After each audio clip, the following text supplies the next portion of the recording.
Hello बच्चों, कैसे हैं आप लोग? बढ़िया, मस्त। चलिए, आज बेटा हम लोग सीखने वाले हैं म्यूचुअल इंडक्टेंस क्या होता है और induced EMF and coefficient of mutual inductance. Previous lecture में हम लोगों ने सीखा था बेटा सेल्फ इंडक्टेंस क्या होता है, कोफिशिएंट ऑफ सेल्फ इंडक्टेंस क्या होता है, उसमें इंड्यूस्ड ईएमएफ कितना होता है। तो आज के लेक्चर में हम लोग सीखने वाले हैं, आप देख रहे हैं म्यूचुअल इंडक्शन। तो बेटा म्यूचुअल इंडक्शन अगर हम बात करें, अगर दो कॉइल इस तरह से बना लिया जाए,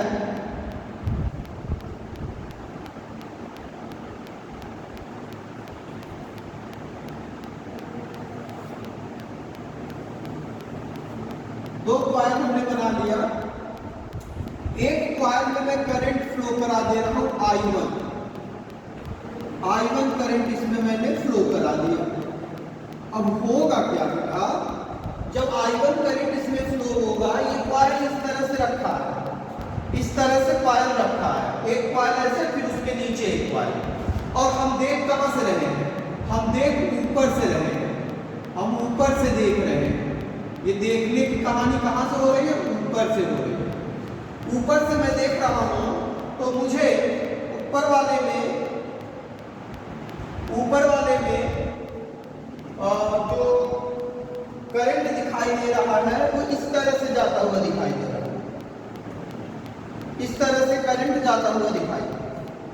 अब होगा क्या, जब आप समझिए, अगर इस तरह करंट जाएगा तो करंट के डायरेक्शन में अगर उंगलियों को कर्ल करें, अंगूठा कहाँ जा रहा है, नीचे की तरफ। मतलब बेटा इसके वजह से जो मैग्नेटिक फील्ड प्रोड्यूस होगी वो कहाँ प्रोड्यूस होगी, नीचे की तरफ। तो होगा क्या, यहाँ पे मैग्नेटिक फील्ड नीचे की तरफ प्रोड्यूस होगी, मैग्नेटिक फील्ड नीचे की तरफ प्रोड्यूस होगी। अब बेटा नीचे की तरफ जो मैग्नेटिक फील्ड प्रोड्यूस होगी वो इसके नीचे रखे हुए कॉइल में से गुजरेगी। ये जो करंट I1 मैंने इसमें दिया है, ये कैसा करंट है, ये इंक्रीजिंग करंट है। ये बेटा इंक्रीजिंग करंट है, ये करंट लगातार बढ़ रहा है। अगर लगातार करंट बढ़ रहा होगा, लगातार करंट बढ़ रहा होगा, तो उससे जो मैग्नेटिक फील्ड नीचे की तरफ निकलेगी वो भी लगातार बढ़ रही होगी। अब जो नीचे वाला हमने कॉइल रखा है उसमें लगातार मैग्नेटिक फील्ड आपका ज्यादा जा रहा होगा भाई, चूंकि ये इंक्रीज कर रहा है, करंट इंक्रीज कर रहा है, मैग्नेटिक फील्ड बढ़ रहा है, मतलब इससे गुजरने वाले मैग्नेटिक फील्ड लाइन बढ़ रहे हैं। अब अगर इसमें गुजरने वाले मैग्नेटिक फील्ड लाइन बढ़ जाएंगे, इसमें गुजरने वाले मैग्नेटिक फील्ड लाइन बढ़ जाएंगे तो क्या होगा, फ्लक्स बढ़ जाएगा भाई। Change in magnetic field, change in magnetic field क्या दे देगा, फ्लक्स दे देगा।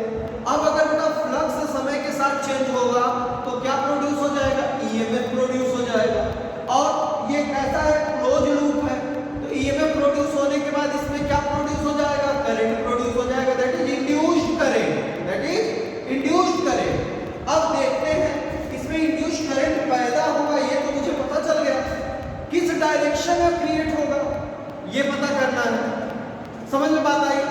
फिर से रिपीट कर रहा हूं, इसमें करंट इस तरह से, करंट ये जो दिख रहा है आपको ऐसे ऐसे घूम रहा है, करंट ऐसे लगातार बढ़ रहा है। करंट के बढ़ने से, करंट ऐसे बढ़ेगा जब, तो नीचे की तरफ मैग्नेटिक फील्ड क्रिएट होगी, लगातार करंट बढ़ने से लगातार मैग्नेटिक फील्ड बढ़ेगी। अब मैग्नेटिक फील्ड अगर लगातार बढ़ रही होगी तो चेंज इन फ्लक्स होगा, फ्लक्स चेंज होगा तो ईएमएफ प्रोड्यूस होगा, और ईएमएफ से क्या वहां पे मिल जाएगा, इंड्यूस्ड करंट मिल जाएगा, क्योंकि ये क्लोज लूप है। अगर ओपन होता तो ईएमएफ पे कहानी आके रुक जाती, लेकिन क्लोज है तो भाई करंट फ्लो होने लगेगा। अब यहाँ पे करंट फ्लो होने लगा। अब ये इंड्यूस्ड करंट फ्लो किधर होगा, इंड्यूस्ड करंट के विषय में हमको पता है कि ये हमेशा जिस काज से प्रोड्यूस होता है उसके अपोज में काम करता है, उसके अपोजिट काम करता है। तो मैग्नेटिक फील्ड नीचे की तरफ बढ़ रही थी, उससे ये प्रोड्यूस हुआ, तो ये क्या चाहेगा, ये ऊपर मैग्नेटिक फील्ड पैदा करना चाहेगा जिससे नीचे वाली मैग्नेटिक फील्ड कम हो जाए। तो इसमें जो डायरेक्शन में, मतलब इसमें ऐसे करंट दिख रहा है तो इसका अपोजिट डायरेक्शन में करंट। अब बेटा यहाँ पे करंट मान लो I2 प्रोड्यूस हुआ, क्या करंट प्रोड्यूस हुआ? I2। यहाँ पे I2 करंट प्रोड्यूस हुआ, तो ये I2 करंट प्रोड्यूस हुआ I1 के कारण, I1 के कारण इसमें I2 करंट प्रोड्यूस हो गया। I2 is the induced current. I2 क्या है? Induced current in secondary coil. अगर बेटा हम इसको प्राइमरी कह दें, इसको फर्स्ट कॉइल कह दें, फर्स्ट कॉइल कह दें, तो इसकी वजह से second coil, secondary coil, second coil क्या हो जाएगा? करंट प्रोड्यूस हो जाएगा। जादू, जादू दिखा रहे हैं, जादू दिखा रहे हैं। ऊपर वाले कॉइल में करंट प्रोड्यूस करती है, करंट को बढ़ाए लगातार, और नीचे एक कॉइल रख दी, हवा में करंट इसमें से उसमें पहुंच गया। जबकि आज तक की कहानी में यही पता था कि करंट को एक जगह से दूसरे जगह ले जाने के लिए रेजिस्टेंस चाहिए, रजिस्टर चाहिए, मीडियम चाहिए। आज हम देख रहे हैं कि करंट बिना मीडियम के इसमें से उसमें चला गया। अरे भाई, ऊपर वाले में मैंने करंट दिया, नीचे वाले में करंट पैदा हो गया। पता चला ऊपर में करंट का खेल खेल रहा हूं, नीचे वाला कॉइल कोई पकड़ के खड़ा है और उसको करंट लगने लगा। अरे राम राम, ये क्या हुआ? तो उसमें करंट नहीं था। अभी करंट कहां से आ गया? तो कहां से आ गया? प्राइमरी में करंट देने से सेकेंडरी में करंट प्रोड्यूस हो गया, प्राइमरी में करंट देने से सेकेंडरी में इंड्यूस्ड करंट प्रोड्यूस हो गया। That effect is known as mutual induction. इसी इफेक्ट को म्यूचुअल इंडक्शन कहते हैं। रिपीट, प्राइमरी में करंट दिया, सेकेंडरी में करंट पैदा हो, प्राइमरी में करंट दिया, सेकेंडरी में इंड्यूस्ड करंट पैदा हो। इसी इफेक्ट को हम लोग क्या कहेंगे? Mutual induction. अच्छा, ये कार्यक्रम अगर नीचे वाले में करें, नीचे वाले में करंट दे, नीचे वाले में करंट दे, ऊपर वाले में करंट प्रोड्यूस हो जाएगा। नीचे वाले में करंट दे, ऊपर वाले में करंट प्रोड्यूस हो जाएगा। तो आप बताइए, मतलब नीचे वाले में अगर हम करंट दें, ऊपर वाले में करंट प्रोड्यूस हो जाए, ऊपर वाले में करंट दें, नीचे वाले में करंट प्रोड्यूस हो जाए। मतलब पड़ोसी, पड़ोसी, ऊपर वाली पड़ोसी जो है वो नीचे वाले पे ध्यान दे रहा है ना, और नीचे वाला पड़ोसी ऊपर वाले पे ध्यान दे रहा है। नीचे वाला पड़ोसी ऊपर, ऊपर वाला पड़ोसी नीचे। ठीक है, कुछ और ध्यान की बात नहीं कर रहे हैं, ध्यान दीजिएगा, आप लोग कहीं और ध्यान देने लगते हैं। तो मिला जुला के ये तो हम देखते हैं, हर जगह देखने को मिलता है, पड़ोसी के यहाँ कुछ अच्छा काम हो गया, यहाँ का पड़ोसी परेशान। तो म्यूचुअल इंडक्शन इफेक्ट हर जगह देखने को मिलता है। उनके यहाँ अच्छा हुआ, ये परेशान, इनके यहाँ अच्छा हुआ, सामने वाला पड़ोसी परेशान। तो ये पड़ोसी का प्रभाव है। तो म्यूचुअल इंडक्शन का डिफिनीशन क्या आपने समझा?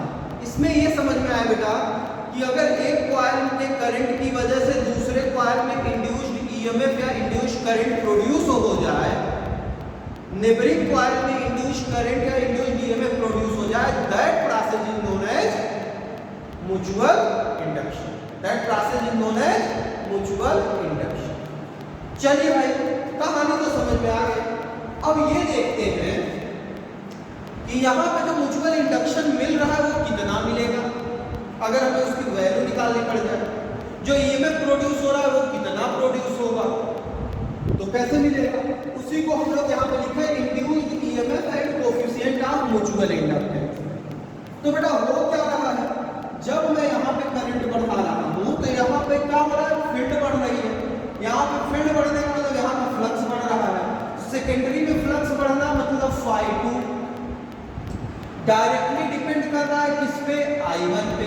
मतलब प्राइमरी में जितना करंट बढ़ा रहे हो, यहाँ पे उतना ज्यादा फ्लक्स बनता जा रहा है। मतलब भैया phi2 इज इक्वल टू एक कांस्टेंट है, that is mutual inductive coefficient इसको बोलेंगे, और ये बेटा हो गया I1। तो यहाँ पे ये म्यूचुअल इंडक्टेंस जो कोएफिशिएंट मिला ये मिल जाएगा phi2/I1। अगर इनके यूनिट की बात करें तो phi2 का मतलब वेबर, I1 का मतलब एम्पियर। भाई ऊपर फ्लक्स नीचे करें तो ये बेटा weber per ampere, and that is also known as henry. तो ये यूनिट आप याद रख लीजिए। अच्छा, ये यूनिट सेल्फ इंडक्टेंस में भी भी आएगा, कहानी बिल्कुल सेम है। समझ गए? अच्छा, अगर यही काम हम लोग उल्टा करें, नीचे वाले कॉइल में करंट देके ऊपर वाले में देखेंगे तो क्या हो जाएगा ये कहानी, phi1 फ्लक्स पहले वाले में प्रोपोर्शनल हो जाएगा सेकेंडरी के current, and that phi1 is equal to mi2 and m equal to phi1 by i2 and that is weber per ampere and that is also been known as henry. तो बेटा mutual inductance जो हमें मिलने वाला है वो चाहे नीचे वाले से ऊपर वाले में पैदा करो, चाहे ऊपर वाले से नीचे वाले में पैदा करो, यम सेम होगा, यम सेम होगा। कोफिशिएंट ऑफ म्यूचुअल इंडक्शन ऊपर से नीचे प्रोड्यूस करके देखो, चाहे नीचे से ऊपर प्रोड्यूस करके देखो, कहानी सेम रहेगी। चलिए भैया, ये तो हो गई बात म्यूचुअल इंडक्टेंस की। अब ईएमएफ जो प्रोड्यूस होगा वो कितना होगा, ईएमएफ। अच्छा, एक बात यहाँ पे थोड़ा सा आपको रिमाइंड करने के लिए बता दें, सेल्फ इंडक्टेंस में जब हम लोग पढ़ रहे थे बेटा तो क्या सेल्फ इंडक्टेंस में जो करंट प्रोड्यूस हो रहा था, जो कॉइल लिए थे उसी कॉइल में करंट था और उसी कॉइल में क्या हो रहा था, induced current, induced EMF produce हो रहा था। तो वहां पर phi प्रोपोर्शनल टू I किए थे and phi equal to L I किए थे।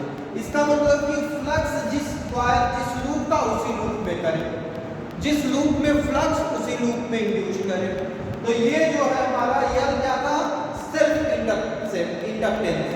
इंडक्टेंस था, कोफिशिएंट ऑफ सेल्फ इंडक्टेंस, और यहाँ M क्या है, कोफिशिएंट ऑफ म्यूचुअल इंडक्टेंस। ये बातें सबको समझ में आई, आ गई होगी, आसान चीज है।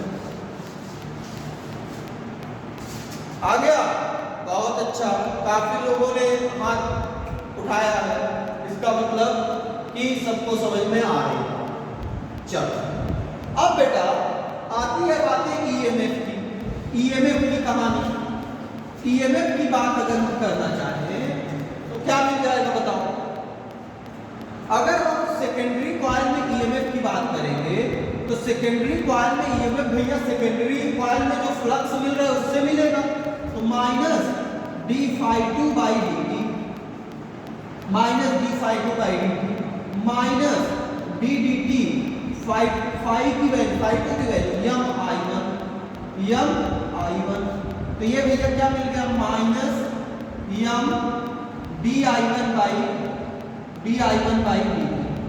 इसका मतलब सेकेंडरी कॉइल का जो ईएमएफ होगा वो प्राइमरी कॉइल में चेंज इन करंट पर डिपेंड करेगा। सेकेंडरी कॉइल का जो ईएमएफ होगा वो प्राइमरी कॉइल के चेंज इन करंट पर डिपेंड करेगा। सेकेंडरी कॉइल में जो ईएमएफ होगा वो प्राइमरी कॉइल के चेंज इन करंट पर डिपेंड करेगा। बातें समझ में आ गई? सेकेंडरी का ईएमएफ प्राइमरी के चेंज इन करंट के ऊपर डिपेंड करेगा। चलिए, यही से कहानी अगर इधर लिखें तो E1 इक्वल टू क्या मिल जाएगा, E1 इक्वल टू मिल जाएगा minus m di2 by dt। और अगर हम लोग प्राइमरी कॉइल का ईएमएफ देखने जाएंगे तो वो किस पे डिपेंड करेगा, सॉरी सेकेंडरी कॉइल के करंट पर डिपेंड करेगा, सेकेंडरी कॉइल के करंट पर। तो पूरी कहानी समझ में आई बेटा। अगर हम एक कॉइल में करंट दे करके नेबरिंग कॉइल में करंट प्रोड्यूस कर दें, that condition is known as mutual induction. Okay, अब अगर एक में करंट है दूसरे में करंट प्रोड्यूस हो रहा है तो उस समय कितना इंड्यूस्ड ईएमएफ होगा, तो अगर सेकेंडरी कॉइल का देखेंगे तो ये दिखेगा, प्राइमरी का देखेंगे तो ये दिखेगा। प्राइमरी का ईएमएफ सेकेंडरी के करंट पर डिपेंड करेगा, सेकेंडरी का ईएमएफ प्राइमरी के करंट पर डिपेंड करेगा। और म्यूचुअल इंडक्टेंस आप देख ही रहे हैं, phi2 by i1, phi1 by i2। तो इस तरह से ये जो छोटा सा कॉन्सेप्ट था म्यूचुअल इंडक्शन, ये हम उम्मीद करते हैं कि आपको समझ में आ गया होगा। पढ़ाई करते रहिए, मस्त रहिए, ऑल द बेस्ट।